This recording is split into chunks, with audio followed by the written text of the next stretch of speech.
tomorrow's discoveries later this afternoon, where man and machine work together as one searching, probing force that can be rather irritating. We waste no time and go now to a miraculous study being conducted at the Melvin P. Longbody Institute of Technology. Here, scientists have discovered a radical link between IQs and guys who drive big, tall trucks. Hey, you're talking about us. What? Working long hours in the Department of Diabolical and Unauthorized Sciences, Doctors William Assault and Professor Lingard Battery have developed an amazing computer system. They call their system PIDS, which collectively stands for Photo, Intellectual, Digital, Sampling. Originally, we were going to call it smartenizing.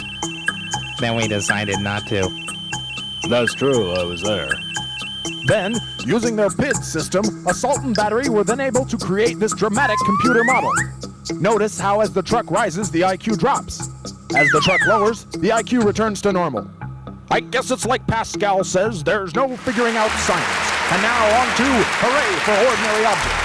This is where we salute some of the common household heroes that have served us so faithfully since the dawn of time. This week, we've singled out one of our old favorites. Yes, it's one of man's earliest and flattest inventions, the blanket. Blankets have wrapped us since civilization arose, ensuring one great human need, to bundle up. Oh boy, it gets so drafty in those tombs. For eons, blankets have been there when we've needed them. Oh? But how does it work? A simple and yet poignant question that we can answer. First, we'll need a volunteer. Meet Mr. Melton. We find him totally unaware and fast asleep. Not much seems to be going on with Mr. Melton on the surface, except for maybe a few images that dance through his head about the sale this weekend at Winky's Tool Mart.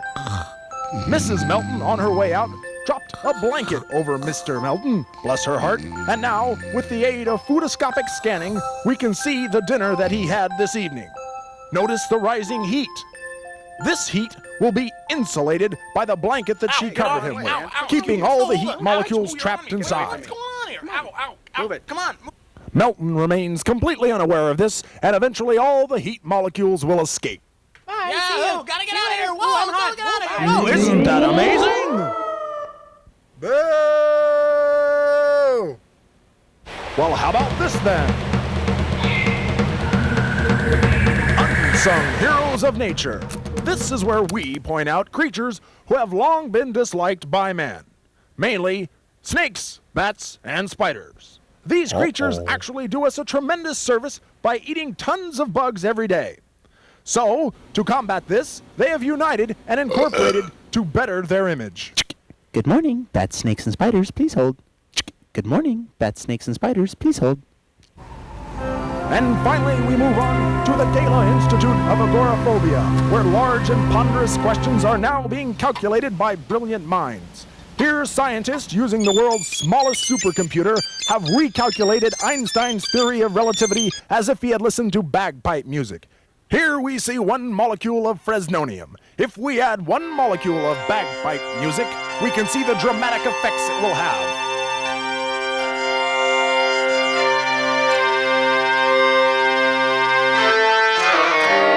Isn't that astounding? Gosh, that was so funny I could barely keep from laughing. And neither could we. And that concludes this episode of The Big Fat World of Science. We return you to your life already in progress.